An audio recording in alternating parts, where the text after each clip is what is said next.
I have to come in early to do the buzz Tuesdays, Thursdays. So, yes. You know. Well, I mean, this was that week was really just a kind of a test run to see really, you know, if we had some things right and how we could correct and all this kind of stuff. So I think we can also do it again too. That, you know, we can, you know, maybe adjust times, adjust routes. So we're going to go back and. Kristen's already started. Kristen's back to the drawing board. She started on Friday night. She was messaging. So would you say what is the definite ultimate goal of this car-free week? Creating a long-term plan. Do we want to have a proper formal park and ride sites with facilities? Do we want to, how this will help to inform with public transport, all those things. It really helped to inform us of how we should move forward. And is it just working from home? The majority of people wanted to carpool or work from home. That wasn't really an option with Car-Free Day. That was new this year. Okay. So I think that was a huge bonus, people working from home. And, you know, also working with our private sector partners, right? I mean, in Carpool Day, or Car-Free Day, sorry, in 2019, we didn't really do a lot of that, but we got a lot of feedback from it that they wanted to participate. And this year, we actually, you know, invited some of them, and or invited them, and some of them took part. I think, so I don't need to. I'm not trying to promote, but you know, Cricket Square, for instance, they were really heavily involved. They really did a really good job. They had buses that they went all out. So folks from like KPMG. Correct. Yeah. How about the whole bunch over there? Because they're over in that Cricket Square area. I didn't really ask who was on the bus, but I certainly know. I mean, that's the bus. Cricket Square folks. Right. Okay. Cricket Square folks. I mean, one day that I took the bus, that's the bus I took actually was their bus. So, you know, we've been talking since that, you know, next time we'll partner even more, that we can really fill the bus. Okay. So, how is the Ministry of, can I say CPI? Yeah, CPI, okay. That's it. How is CPI leading the initiative in the Cayman Islands? Well, by having these little pilot projects, we're really hoping to, that's the whole thing, the public education of carpooling, of the alternative transportation. We're putting out, you know, all the ads, all the stops to really build awareness. I contacted a lot of businesses directly, all the schools directly. Didn't get much feedback though, so I really want to push that, going one-on-one and showing how they can help to support their employees to have their own park and ride direct to their stop by prioritizing carpooling lanes for people, carpooling parking spaces for people. Little thing that they could do for their own employees because they know how their pattern works, they know how their shift works, to really come on board, and then we can join together and have a better experience. So you went from one day to a full week. That was a brave thing to do, you know. Not just one. Okay, let's do 2 days. Go big or go home, I say. Telling me, maybe next year we'll do a whole month, right? Well, I mean, sorry to cut you, but I don't think we're gonna wait till next year. To be honest, I think we're gonna probably try and pull this off again, or later on this year, maybe even twice for the year. I think once every quarter, maybe. Yay. I don't know. Yeah. I save on my gas. Yeah. My stress level. Yep. You know. Save the planet. Do everything one shot. That's killing a couple of birds with one stone. No, exactly. No. Although I shouldn't. Killing birds at this point, right? No, we're not killing any birds. If you're just joining us, to all the listeners and the viewers out there, you're listening to the Business Buzz. Anita in your company, and in the studio this morning, Mr. Tristan Hydes and Kristen Augustin, both from CPI, the Ministry of Commerce, Planning and Infrastructure. And we're talking about Car-Free Week, which just happened last week, and which will happen again maybe another 3 times for this year. Now, let me ask you, we had to carpool, okay? You could either bus it to work, bike it to work, walk. Those were your modes of transportation. What would you say was the preferred mode? Which one? The carpooling and the work from home. The top two. No, but that's not considered mode of transportation. No, but yeah, true. So the carpool, and I like how people picked multiple, so that they carpool one day, bus the next, walk the next. So that's why the week was really good, so they could try out different things and see what would be their preferred. So that was a good thing about having the week. So you say the preferred was Carpooling. Carpooling. Yeah. Now, what did you do, Kristen? I walked my children to school, as I live around the corner, and then 3 people in my office all have kids at the same school. So I sat and waited for the first one to come by. And then at lunchtime, because I have a dog, so I have to go home to the dog. So at first I had my mother come pick me up. And then I was like, oh, the bus goes by, the public omnibus goes by my house. So I took the bus home for lunch. Fed the dog, and then I actually drove back to work because I needed to, pick cheated. up the kids. No, I didn't contribute to the morning traffic. Oh, okay. All right, you're excused. DJ Lynn, how did you take the bus?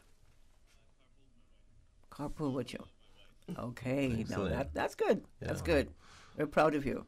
That's Keep a hard on thing doing to do it. Sometimes. Huh? That's a hard thing to do sometimes. Carpooling with your wife. Just kidding. Oh my goodness, you're in the doghouse, Tristan? No. So, the car-free week, okay? What sort of impact do you think we had in the traffic? Any improvements to the flow of traffic? I think we saw a little bit of flow, but not very much because of just the one bus, right? Of from each location, it wasn't a big enough impact for really to draw it down. But I did notice a little difference coming from up that way. I take my kid to school every morning, and if you don't leave at that certain time, you hit traffic at a certain point. It's like clockwork again this morning, and so I did notice that that did slide a little bit further, from the 7:15 to the 7:30. So I think it made a little impact, but I don't think it was significant enough because I don't think there was not enough really cars off of the road. I mean, it's amazing how it works, to be honest, how traffic works, and I have to say I've learned a lot since NRA's been involved, and because we've had them along all the way, telling us little secrets and how things work. Okay, it's amazing that you have a household of 5 people, and each person will drive a car. To work, into work. Yeah. Is it because I have my own agenda throughout the day, or some people have to drop the kids off to school, or I have to run errands, but there's a solution to that as well. You've got the shuttle. That's right. Yeah. Yes, we did see a growth in the shuttle because we were Absolutely. at average of $570 a week for the past 2 months, and it jumped to $685 this week, or last week. So that was good, and that was another thing for Car Free Week, to push that there is this shuttle, because lunchtime traffic as well has become very bad. And this shuttle goes to, the Fosters, the Kirks, the key places around town, the hospital. So that's another thing. We're going to be sending out a feedback form. It's really key to know where are people going, especially lunchtime. What was this heavy traffic at lunchtime? So I downloaded the app, but I've never used it. But the app is really nice. I mean, we all went for lunch on Friday, and we using the bus and walk. Take a bus or drive your own car. Or I'm not sure whether they were carpool. Mm-hmm. And my mind goes back to sometime when I had to come to Georgetown. I had to walk it from West Bay, and we didn't really complain too much about it as long as we could get rid of mosquitoes. Sometimes we had to walk the beach to get rid of mosquitoes. But even walking up along the bay, next to where the Royal Palm was at, hauling sand off the beach for $1 a day, we had to walk up. I live in West Bay, from the junction of where the Town Hall Road and Northwest Point Road is at. Well, we still have that choice. We can still walk on the beach. Yeah, but I have to admit that These guys, they're made of different stuff from us. I'm not afraid to say it. But Speak for yourself, Tristan. You got to eat more almonds, and you got to eat more turtle meat. Turtle meat, yeah. Well, I do my share of that one. You got to eat more sea grapes, and you got to swim for 2 hours a day in the afternoon after work. Wow. and that'll, as the old folks say, toughen you up a little bit, you know. True. Not come home from work and look at television and all this kind of stuff. And, True. you know, Yeah. I think the whole lifestyle has changed, and that's the dynamics that is changing all of this. Maybe, I suppose, to the negative. So, caller, if you were still, I'm assuming you're not using any of these. You're in retirement. No, not really. I'm retiring. You're retiring. Okay, you're not tired, but you're retired. Okay, so if you were still on the job, still had to come into Georgetown every single day, which mode of transportation would you prefer to use? Well, I guess probably from my standpoint, if I had to choose between walking, the bus, and my own transportation, I more than likely would opt for my own transportation. I mean, the truth is, you see, I think that was, as Kristen said, the major goal of this, to really highlight that we have choice, and that, you know, yes, it's a little bit uncomfortable sometimes because we get into these habits of, you know, driving alone and being free, so to speak, right, independent. Mm-hmm. But you know, it doesn't really take much to really change that lifestyle and be a little more accommodating, you know. So for instance, with Kristen, I mean, you know, I think I picked her up one morning from school. Sorry. Our colleagues picked her up in other mornings. So it's not really difficult. I mean, you know, to really just change a little. And if everybody changed just ever so slightly, right, 1 degree, and you've got 10 people, that's 10 degrees. And so I think that's really the point. And we just wanted to highlight it and make people aware that we could really do this. And, you know, the encouraging thing is, though, I think, is that the kids as well, you know, they are really on board with it. They are very enthusiastic about it. The shuttle from Grand Harbor was, they decided to one day bring the kids along and then simply drop them off at the schools up on Walker's Road. And they were very excited about it. And so I think that in itself was really an accomplishment, right? Because, again, it's, you know, it's their planet. Yeah. And so they're going to be the ones to reap either the scorching sun or who knows what else, right? Well, Kristen, we have to take a break, make some money. When we come back, we'll continue our discussion about Car Free Week. Thanks to our caller. Anything else? No? Thank you, caller. Yeah, I just would like to ask one other question. Mm-hmm. Yeah. All right. Is anybody looking at why we are at this point that we got to, you know, go to these different modes, these different dynamics? How did we get that, and what's causing it? Because if nothing is being done on the other dynamic of what's causing this, then, you know, you're just pushing the wheelbarrow up the hill, fully loaded all the time. Agreed, sir. So Okay, caller, we'll let them ponder on that and maybe answer that when we come back from the break. Thank you.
Welcome back to the Business Buzz. Just a few minutes before we hit 8 o'clock, so we want to get packed as many of this conversation, much of this conversation as we continue. Thanks to our sponsors, Cayman Medical Supplies and Cayman Insurance Center. In the studio with me this morning, Mr. Tristan Hydes and Kristen Augustine, and they're both from the Ministry of Commerce, Planning and Infrastructure, CPI. And thank you both again for being in the studio. We're talking about Car Free Week, which happened last week, and talking about impact on traffic, the modes of transportation, and the raffle. You had a raffle. It must have been a puzzle. How did that raffle work out, Kristen? Yes, so we anybody who pledged was automatically entered into a raffle. We had sponsorship prizes, gift certificates from CUC, Water Authority, Rubis, Cost You Less, and Kirk Market. So we just received the spreadsheet of all 402 people that pledged. Okay. So we'll do a random draw, and we'll be contacting people for their prizes. And we're also going to be doing a raffle for feedback. We'll be emailing people and asking people to provide feedback so we can learn from this for next time. And we'll also give a prize for that as well. What was the feedback like? Not yet. I mean, when we but issued did you get any feedback? Oh, loads. Lots of people contacting, lots of people supportive and giving suggestions, nice positive suggestions. They want to do it all the time. They love doing this. So very good feedback. Lots of people sending me pictures. You know, people don't like to really post on social media, so they're sending them to me. Very positive. Yes, I did. Thank you. And you partnered with Cayman Cycle to provide bicycles for use by civil servants as part of a trial bike share program. How is that working out? Yes, we started that, I think, last year. It worked out very, very heavily used in the beginning. I think now it's getting a little bit hotter. I don't think anybody really used it for Car Free Week. They were there. We used it. We did Friday Social. We used it. But they're there. They're available, free for civil servants to use. So that's there for another few months. We contracted 6 months so far. 6 months, okay. So we can use, civil servants can use the bike share and also the shuttle, the Georgetown shuttle. Absolutely, all free. Yeah. You don't need to drive your car. No. Because once you come out of the parking lot here, you lose your parking spot, right? You lose your parking spot and you just sit in traffic, especially lunchtime. I mean, sometimes it's really horrible. So is there a bus route map that people could check out online for the shuttle? You've got the app, right? So on energy.gov.ky, there is a map that shows where it goes, the listing of all the stops. Absolutely. So we've got a map and the app. That's right. So if you don't have the app, you can use the map. That's okay. right. Boy, you guys are well equipped. So moving forward, what can we expect from Car Free Week? We're going to take some feedback. Maybe for the park and ride wasn't heavily used. We want to find out, should it be different times, more frequent? Or is it that people really just preferred the carpool and the work from home? So we'll see how we can adjust. And do we do a Car Free Fridays? Do we do another Car Free Week every quarter, every month? So we'll look and see what's the best in moving forward. Okay, and as we let you go this morning, because I know you have to go into work, what would you like to leave with our listeners? I guess for me, just thanks for participating and encouraging. I am encouraging others to participate next time. Sorry. It was a real pleasure to do it, and I think it anything that helps the planet, I'm all for. Obviously, there's a balance, and but it is not as difficult as one would think. So I encourage everybody to just try it, and then it'll get better. Okay. Any contact deal? How about you, Kristen? I'd like to see businesses support their employees with these initiatives as well. Government did our own responsible travel scheme for the month of February, where we encouraged carpooling, take the bus or the shuttle. And that worked quite nicely. A lot of different departments took part. So even having an internal thing for your own company, try and encourage your own employees to take part in alternative transportation. Any contact details if someone want to reach you? Absolutely. Carfree Cayman at gov.ky or go to the energy.gov.ky website. Full cell phone number and details are there. Any telephone number? 925-9312. Well, Tristan and Kristen, I want to say thank you so much for popping by to let us know how Car Free Week went, and we look forward to more carpooling, more park and drive, more walking, biking, working from home. That's right. And just help to keep all of this together. Thank you so much, and enjoy the rest of your morning. Thanks to DJ Lynn at the wheels and to our sponsors. Thank you.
Good morning and welcome back to the second segment of the Business Buzz this Tuesday morning. I want to thank our listeners and our viewers on YouTube who are tuned in, hopefully.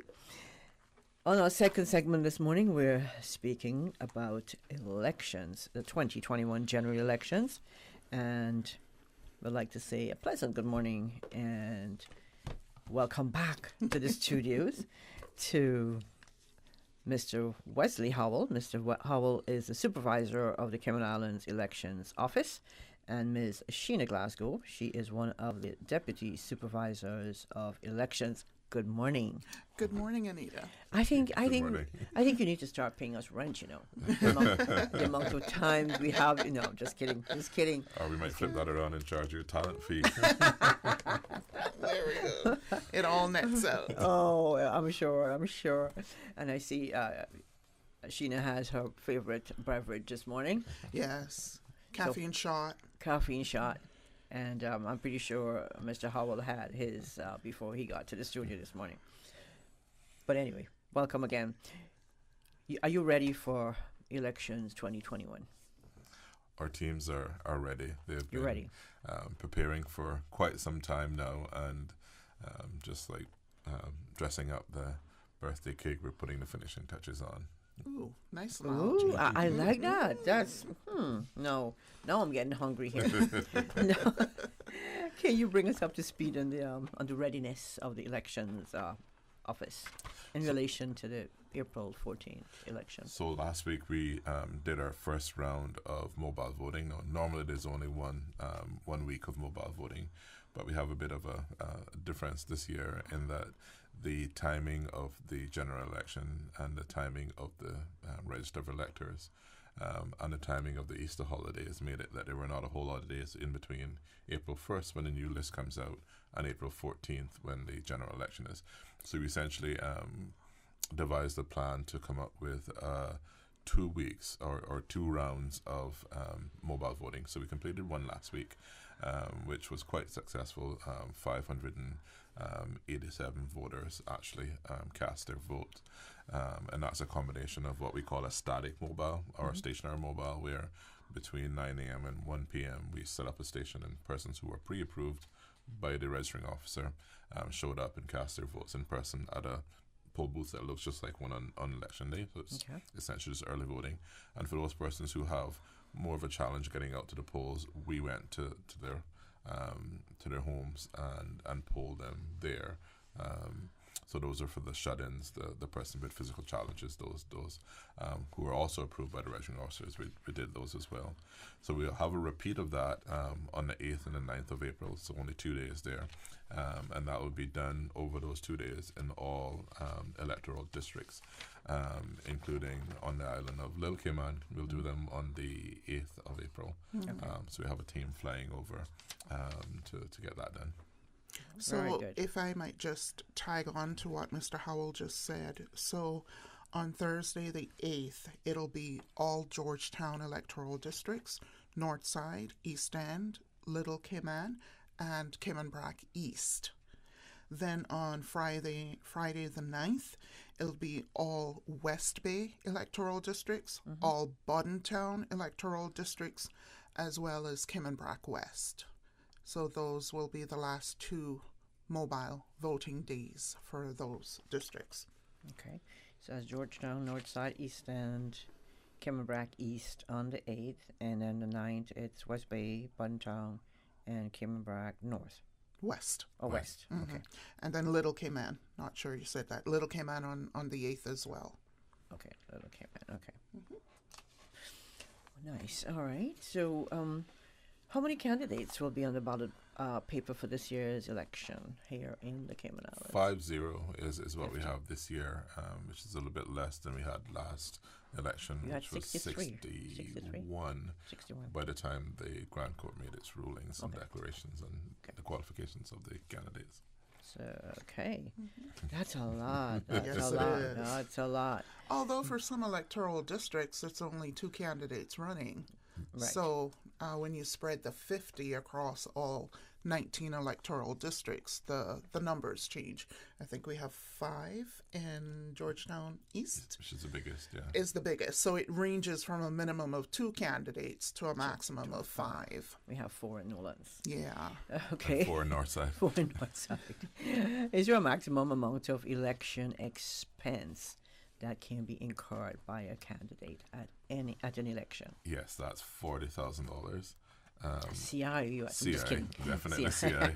And we did provide candidates on nomination day with the reporting template for what that looks like, with some guidance on there. And they were also reminded of those numbers and the expense due date at the candidates briefing that we had on the 20th of March, on Saturday session. So yeah, they should be well aware. Let me ask you a question here. Now, of that 40,000, right? Suppose one of the candidates, take for instance, didn't pay their bill during that election period, during this period.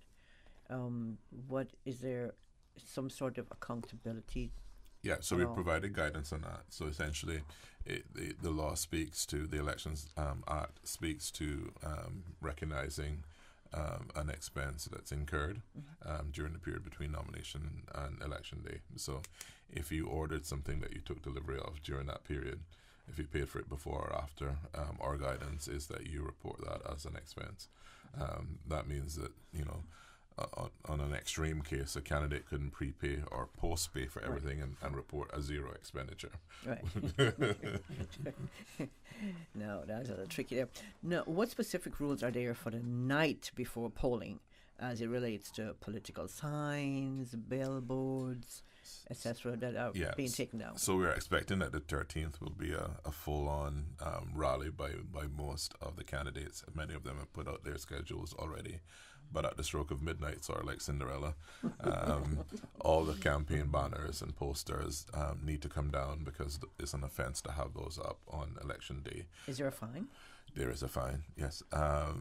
So the most of the banners I see going up now are made of vinyl. They're sort of printed on materials, hung on plywood. So what I expect is that they'll either just cut the legs off the signs and take the vinyl off, or just rip the vinyl off and then come back later on to take the wooden portion of the sign down. But yeah, that's part of our legislation, which is a bit of a unique one, because we have loads of people voting already through postal and through mobile while the signs are up and on full display. Right. But I was wondering about that. But our legislation is that it has to come down. So okay, at midnight. Yes. Okay. What should potential voters keep in mind when inside of a polling station? For instance, no cell phones. Yes. Sheena's got the lowdown on that. All right. So the Elections Act and election staff go to great lengths to protect each voter's vote and maintain secrecy. So from that perspective, in terms of best practice, we strongly encourage voters to not bring their cell phones, their smart phones, smart watches, as the case may be, into the polling booth, because we want to maintain the secrecy and the sanctity of that area as voters are casting their votes. If people forget at the field office station, when they're entering the polling station, the election volunteers are prepared to take and hold cell phones. But the ideal thing is just leave it in your car. You can get back on your phone when you get back in your car. There's no eating or drinking inside the polling station. So people might ask, well, how are your staff going to handle that? Because it's a long day. So they're going to eat between the lull. Whenever a lull happens between voters, they'll take a moment to get a snack or maybe lunch at that point. We also want to maintain privacy and space. We want to maintain professional courtesy, so no loud, belligerent getting into it with the presiding officer or the election staff or even the agents. If, for example, an agent has an objection or a concern, they would voice that to the presiding officer, and the presiding officer will deal with it and will make a decision.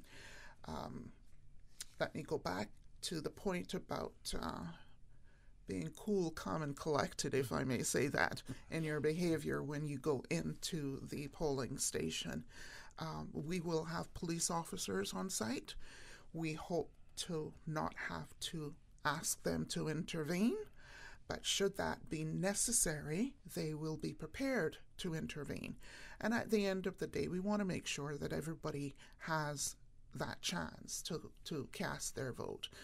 And we generally have a good reputation and history of people behaving at our polls. So you certainly want to encourage that to continue. Another thing is that is prohibited for the voters lining up. No party colors, no logos, because we still want to not be influencing anybody else around us when they go in to cast their votes. So be mindful of that. If you want, wear your colors outside the polling station for the rest of the day. But when you enter the polling station, please make sure that you are very neutral in your apparel. So those are, I think, some of the key things. Definitely, we don't want anybody making any sort of recordings, be it photographic or audio, when they're in the polling station. And that's another reason we ask them to respect and keep their IT gadgets away. Let me ask you though, those digital the watches, how do you monitor that? I mean, do you look at everybody's watch? Well, as they come in? We're not a police state. Okay. So it's really a balancing act. Okay. But again, we're pushing the message from an educational point of view before you get there. You know, these are some of the things to keep in mind, and just leave it out there. Okay, good conscience. Yes. You know, it's always nerve-wracking to get into those. As you enter the polling station, I'm always nervous. I'm like, oh my gosh. Really? Yeah. Okay. I'm nervous because I don't know why. Because Okay. it's quiet and, you know, you've got eyes looking at you. Oh, but you know, it's, I mean, anyway. If I may add, fair enough. Yes, you do have eyes watching you when you're in the station, but they don't see how or where you mark your X. Right. That's still, so at the end of the day, maybe that'll help balance out some of the nervousness. Your vote is your vote, and it is secret unless you choose to share it with the rest of the world. That's right. Yes. Now, those colors, just for argument's sake, I wore a party color, per se, and I didn't realize that it was, that color. What happens? Mr. Howell, you want to take that one? So most people that wear the party colors realize that it is a party color. Okay. Technically, we only have two parties right now, don't we? Yes. Yes. Kimberland's People's Party, this is the yellow, and the Progressives, which is red, is their primary color. The colors are one thing. Some folks also have branded T-shirts and whatnot. I've been at polling stations myself where individuals were asked to turn their shirts inside out, and put on a button-up overshirt over that. But most individuals know the rules, and we just ask them to follow those as they come out to vote. Okay, that's fair. That's fair. Now, what should what is the deadline to get in those postal ballots? So very important question there. The deadline for postal and mobile voting is the 6th of April, which is a week today. That deadline is in law. Actually, the deadlines in law given based 12 days before the election was actually the 2nd of April, which is Good Friday. So the law does say if a deadline such falls on a public holiday or a Sunday, then it goes to the next business day. And it just so happens that's a 4-day weekend. So Tuesday is the deadline, which is a bit later than it would normally be. So we are planning to dispatch our last batch of postal ballots on the 7th of April. And then the last round of mobile is then the 8th and the 9th. And then we're also making excellent progress with the public health officials, and we'll be polling a very small number. I think we have 6 so far of individuals who will be in isolation or quarantine on the 10th and 11th. So that's our sort of time frame there. We've worked really well with Travel Cayman, and for those persons flying in over the next sort of 2 weeks, we've been steering them towards postal ballots that we can mail to them while they're overseas. And thankfully, most have taken advantage of that, so it reduces the numbers that we have to deal with in quarantine, because that's a very involved process with taking off and putting on PPE at every stop, and the sort of checks and balances that we have to do to ensure that we don't inadvertently infect people. Okay. Or get infected ourselves. Yeah. We've got to take a quick break, a commercial break. I want to say thank you to our sponsors, Cayman Medical Supplies and Cayman Insurance Center. And if you're just joining us, we're speaking with Mr. Wesley Howell. He's a supervisor of elections, and Ms. Sheena Glasgow, one of the deputy supervisors of elections. We're going to take a quick break. When we come back, we'll talk about polling locations, knowing in advance where to find your polling location.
Thank you, DJ Lynn. Welcome back to the Business Buzz.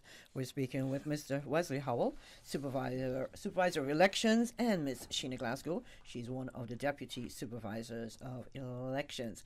And we're getting to the polling locations, knowing in advance where your polling location is. Now, where, Sheena, I see you've got your list ready. Well, I have 2 lists because I'm not sure which one you want. Okay, all right. I need to know. Mobile polling coming up on the 8th and 9th again, and then we have polling on election day, the 14th. Okay, I need to know where the polling locations for each electoral district. For election day or for the next round of mobile polling? For election day. All righty. And we can do mobile as well while you have your list out. Well, don't want to give them too many. Okay, we'll do mobile later on then and separate it because it's a lot of information. Okay. So these will be our polling stations for election day, 14th of April, and before we blink, it will be here. So West Bay North will be at the First Assembly Church of God Hall, 100 Finch Drive in West Bay. West Bay West will be at the Sir John A. Cumber Primary School, which is 36 Fountain Road, West Bay. West Bay Central will be at the Church of God at West Bay. That's 108 Captain Reginald Parsons Drive. And West Bay South will be polling at the John Gray Memorial United Church Hall. That's 26 West Church Street. Now on to the Georgetown electoral districts. Georgetown North will be polling at the Georgetown Primary School, 179 School Road. Georgetown Central will poll at, it's between the public library and the town hall, right? I think we're going to use both locations, Mr. Howell? Yes. To spread out the polling stations. And Georgetown West will be Cayman Primary School, that's 242 on Smith Road. Georgetown South voters should head to the John Gray High School, that's 73 Academy Way, while Georgetown East voters should head to the First Baptist Church Hall, 920A on Crew Road. Red Bay voters head to the Red Bay Primary School, 271 Shamrock Road, while Prospect voters should go to the Prospect Primary School. The address is 169 Poindexter Road. Heading now to the Boddentown electoral districts, starting with Savannah at the Savannah Primary School, 1659 Shamrock Road. Newlands voters head to the International College of the Cayman Islands, that's 595 on Hurst Road. Boddentown West voters, Agricultural Grounds Pavilion, 199 Lottery Road. Meanwhile, Boddentown East voters should head to the Theoline McCoy Primary School, also known as the Boddentown Primary School, and that's 64 Condor Road. North Side voters, Craddock Ebanks Civic Center, 923 North Side Road. East End voters will be voting at the William Allen McLaughlin Civic Center, that's 80 John McLean Drive. For Cayman Brac West and not Little Cayman, but Cayman Brac West voters will be the West End Primary School at 10 Cotton Tree Bay Road. Little Cayman voters, we're going to encourage them to turn out for the mobile polling when we're there on the 8th of April, so they will get their votes in early. And then finally, but not least, Cayman Brac East voters, you're at the Creek Primary School. Yep. Sorry. Good. Okay. Yep. Creek Primary School, 28 Student Drive. All good. You all done now, Sheena? Yeah. Okay. Quite Well, for multiple. 19. So let's head into it's a public holiday, April 14th, Yes. right? What does the election law stipulate regarding workers being given sufficient time off from work to exercise their democratic right to vote? So voters who are working on that day are mandated, the employers are actually mandated by law to allow sufficient time for those individuals to vote. Additionally, those persons can also apply for early voting, and then they can come out if they can, if that's more convenient to their work schedule, on the 8th or the 9th, and vote at those stationary stations, the static stations, on early voting. So that's also a possibility there. Okay. Now, how to vote? Walk me through the process. What procedures voters are expected to follow once they arrive at the polling station April 14th? We know about the colors, we know about what not to take into the station and all that. But just walk me through. Take for instance, I'm a nervous first-time voter. I have no clue what to do, where to go. What do I do? What sort of procedure should I follow? So first off, you should familiarize yourself with the locations we just named out, where the elections will be taking place in each electoral districts. We've had banners up now for over a month at those locations. So if you driving through Savannah, you'll see them at Savannah Primary Mm-hmm. School and other places. So folks will be familiar with that. One note is that those are not the same locations necessarily for mobile voting, because, for example, on the 8th and the 9th, the schools are actually in session, so we use alternate locations there. So if you are voting by mobile, please pay close attention. So one elector can only vote at one particular polling station. So when you get to, say, Bordentown East on election day the 14th, there will be 5 polling stations divided up by last name.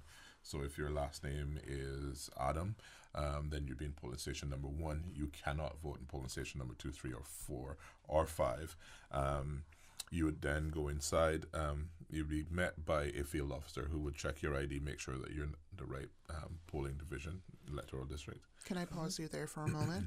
Bring your ID. Bring your ID. Bring your ID. Exactly. That's important. Whether it's your elections voter's card or like a driver's license, we'll take either.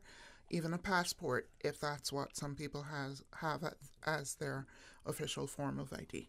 So bring your ID. Bring your ID. So first stop is the field officer station. We'll check your ID. And make sure that you're in the right place. Then they will direct you to the particular polling station that you are designated to vote at. On entering the polling station, you would likely see a table set in the room where they can see, but who comes in, but not how they vote. That would be the agents of the candidates. Then you'll see a table with the elections office officials in our nice white branded elections office shirts. Those persons then would again check your name, occupation, and address as required by law. Issue you with a ballot paper. The presiding officer will issue instructions as to how to mark that ballot paper. Everybody votes for a maximum of 1 candidate. And then they would direct individual into the poll booth to make their mark. The mark should be made with an X.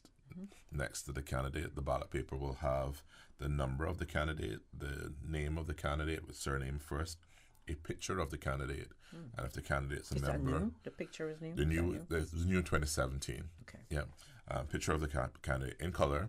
If the candidate's a member of a political party, registered political party, then the party logo. And if the candidate is an independent, then it has IND for independent. And then the space to mark. So the mark is an X. That's how we were instructed. When they enter the poll booth, there's also instructions in there as are prescribed in the law to show how to mark. Once the person has marked their ballot, it's folded up as it was handed to them folded, returned to the presiding officer, who removes what's called a counterfoil, and the voter is then able to drop that ballot into the ballot box. From the time that the polling station is open at 7 a.m. Can you hold 1 second? So when you fold, after you mark your X, you fold it yourself. The voter folds that. So the presiding officer will fold it when they hand it to the voter the first time and ask for it to be returned folded. Is there a chance that he would see who I voted for? No, the counterfoil is not part of the fold. So the fold comes at a point on the ballot where the presiding officer initials the ballot paper. So the presiding officer can then see that it's a ballot paper that has been initialed. So it's the same ballot paper that was issued out, but they can't see how the voter has actually marked that paper. So that ballot paper is dropped into the ballot box. The ballot box, rewinding a bit, is shown open and empty before the polls open at 7. So all the agents there are able to see the box turned upside down, empty, sealed up. Those agents then, each candidate's allowed to have 2, are able to stay with that box all the way through the day up until the polls close at 6. They're then able to walk with that box until it's handed over to the returning officer for counting. And if they're also the agents for the count, they'll be with that box until it's open and counted. So we have a very transparent way of doing it, even though how a voter votes is quite secret. The process itself has eyes on it from the time we start until we finish. Yeah. So I don't know if I missed anything there. No, but just a little bit of an elaboration going back to your scenario of a first-time voter. Mr. Howell talked about a table with agents and then a table with the elections workers in their branded uniforms. Another quick visual as to which table to go to, the one with the ballot box on it. So that will be the table where the election officials are. And I say that for personal. I burst into the room and I wasn't really paying attention. But it's a very good signal that that's the one that you head towards when you're being called to step forward. The agents are there, as Mr. Howell has done a great job of explaining. They are part of the process of overseeing that we are carrying out our electoral processes the way that we should by law, and part of our transparency. So, yeah. You know what? It's time to take a break again. How did this app happen, DJ Lynn? We're going to take a quick break. When we come back, we'll talk about we'll look at should a ballot paper be spoiled? Okay. What happens? Okay.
It's 10 minutes until 9 o'clock, 10 minutes until DJ Lynn brings you those special tunes this morning. Now we have in the studio Mr. Wesley Howell and Ms. Sheena Glasgow, and we're speaking about elections 2021. Now, just in case a ballot paper it's spoiled, I messed it up. I put an X in the wrong place, and I'm standing there. What do I do?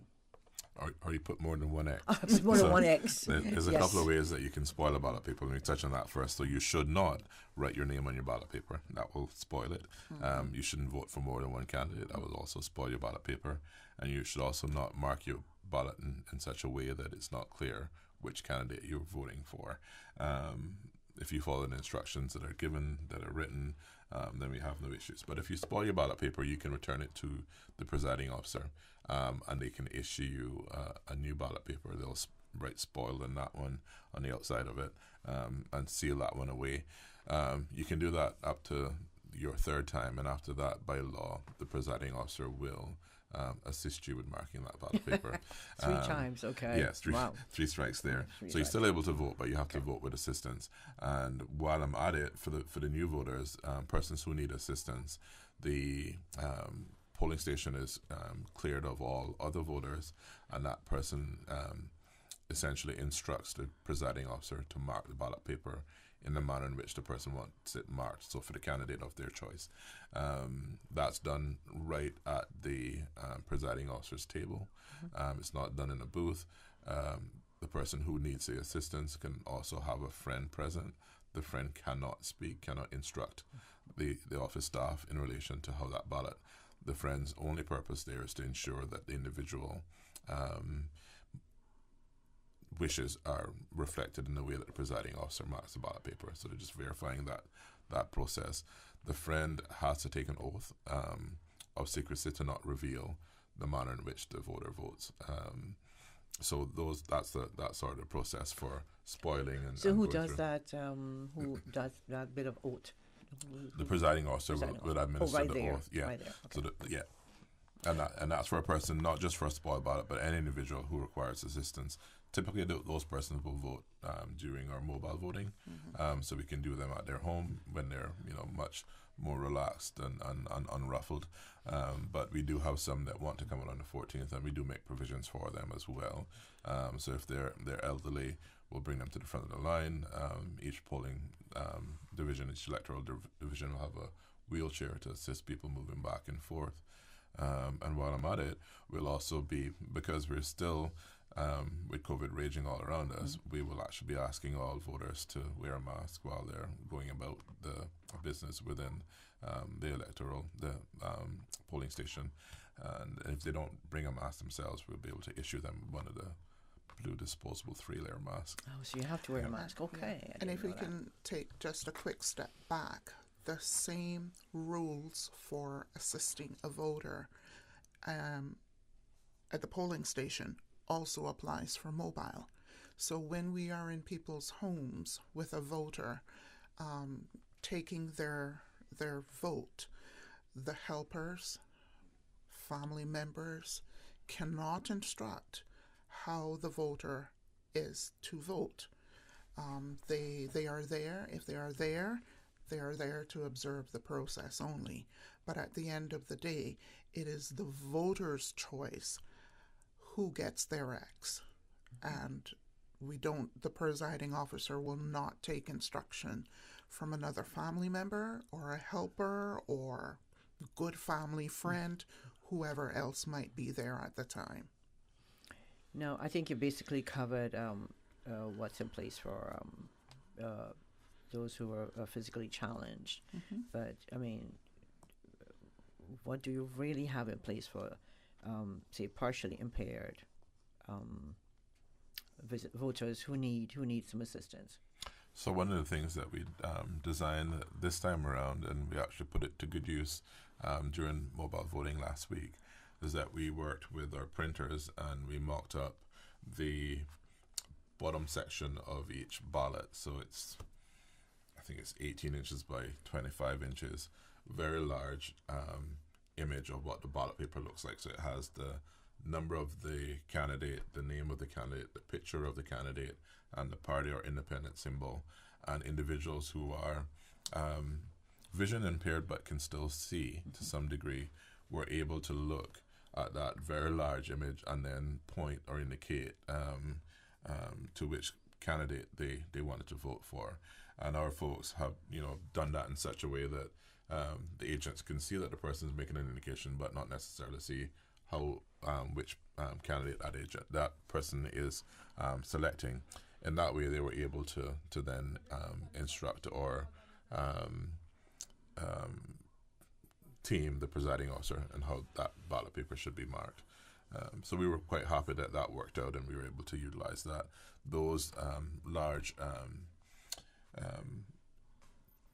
voting aids will also be available on polling day as well at each of the polling stations. Now, is this a new procedure? It was. So in our lead up to mobile voting, we had a number of persons indicate that they were sight impaired, and one particular gentleman who was hearing impaired and had very little sight remaining was a particular challenge. So we thought about the ways that we could communicate with them and came up with that really large and thankfully that individual, along with others, was able to indicate their vote very clearly. Yeah. No. So, sorry, if I can just add, we also have a sign language interpreter on standby on polling day, the 14th. So if there is a hearing impaired person who needs sign language assistance, we then shuttle the sign language interpreter out to that particular polling station to render that assistance. Okay, that's good to know.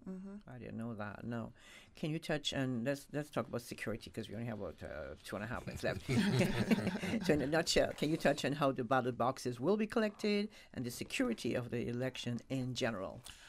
So at all electoral districts, with the exception of Cayman-Brac, East and West, the count will happen on the same compound as the polling, not just be in a separate room, or maybe even one of the polling stations would be converted into a counting station. Police officers will be there the whole time. They'll be escorting the ballot boxes the time we move them. So security is not one of our major concerns. The police have a robust policing plan for that. And again, the police officers there while we conduct the count. The count is done in the presence of a candidate and up to 2 counting agents. They may actually be the same persons that were there from 7 a.m. and see the box being opened after being sealed and then counted. So again, very transparent process end to end, very secure. And once those ballots are then secured, they're transported back to our command center for sealing up, and we keep them for a year after that in the event that they're necessary for any follow-up. Yes. Okay.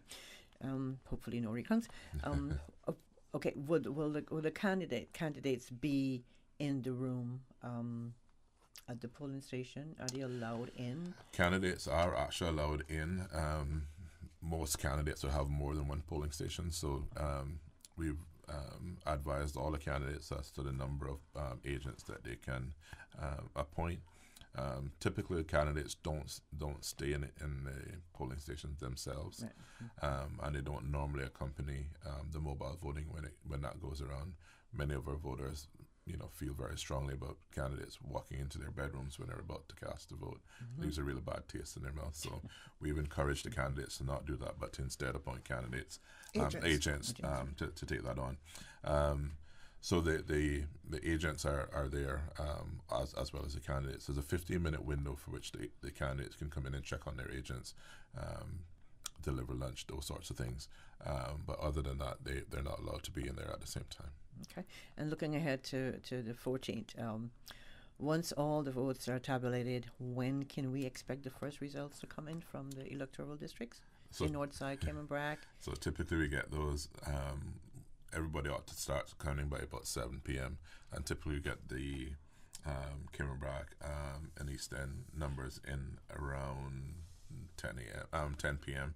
In 2017, all of the votes were counted and done and dusted by about 11:45 p.m.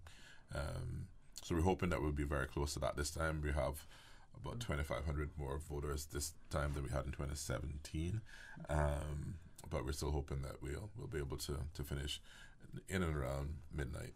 How often would you do you estimate your site, your website, and your Facebook page will be updated? During the day when polling is underway, we'll have hourly updates a few minutes after the hour when we get the updates as to how many people have voted at each of the polling stations. And then at night, we report when each box is complete. So again, by law, we count a box and that box is finalized. If there's a recount, it's done by box. That box is then reported on, and that instantly updates our website. So it's a rolling screen showing all electoral districts and a map showing the percentage of ballots that are counted in each of those electoral districts. So quite fancy. I'm thinking, you didn't have that in 2027. Yeah, 2017. We used it in 2017. We used it in 2013, and we have getting it ready again now for 2021. So when it has been declared in the general election, what are the next steps for your office? For my office, we then secure all of the paraphernalia that we use and prepare them for the next event, whatever that will be and whenever that will be. So we secure all the empty ballot boxes and all the material used. The one thing that we're not securing this year are pencils. Typically we have one pencil in each of the polling booths that everybody uses. Again, as a COVID-19 precaution, we have ordered copious amounts of what they call golf pencils, the little mini pencils. So when an individual get their ballot, they'll also get a pencil that they can take with them. That way, we're not having to sanitize after each. Does it say elections office? It does not say elections office, so it's not branded. We're trying to save the government some money. Okay. And before I let you go, we're into 2 minutes into overtime on the buzz. How can someone get additional details relating to the 2021 elections, and any contact details you want to leave with us this morning? So, yeah. Okay, the elections office, for those persons who are good with IT, our website is probably the best, which is elections.ky. Our IT tech does a fantastic job of updating that, if not on a daily, certainly a weekly basis, but every time I turn around, he's added something new. So there's a lot of information on there. They can visit the office in person if that's the way they prefer, or call, and we are in Baytown Office Suites, the old HSBC building, and if you're older like me, the old Marin's building, or call us on the telephone, which is 949-8047. Okay, one last question. Going back to those taking down those posts at midnight on the 13th of April. How about social media? How late can we? Social media should be down as well, particularly the paid ads. So folks buying ads at this point need to have them expire on the 13th and not the 14th. Okay. Or thereafter. Also share that we're open late this week until 7 p.m. primarily to issue IDs to individuals, and that will continue on through to the 13th. We're open on Easter Monday, I think 10 till 4, I think, yes.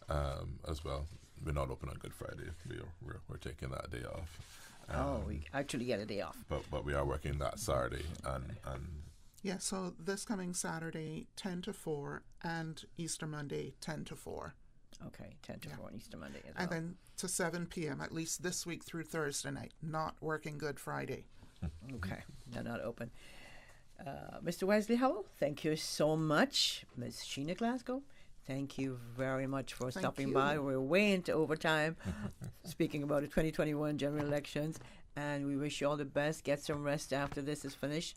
Maybe some staycation or stay at home, but whatever you do, just those, just take it easy and relax and breathe, and we look forward to the next one. Thank you so much. And to our listeners and our viewers, thank you. And we look forward to being in the studio once again come Thursday morning. Thanks to DJ Lynn for holding it down, and to our Susan, who's on vacation. Susan, here's hoping you're having a good one.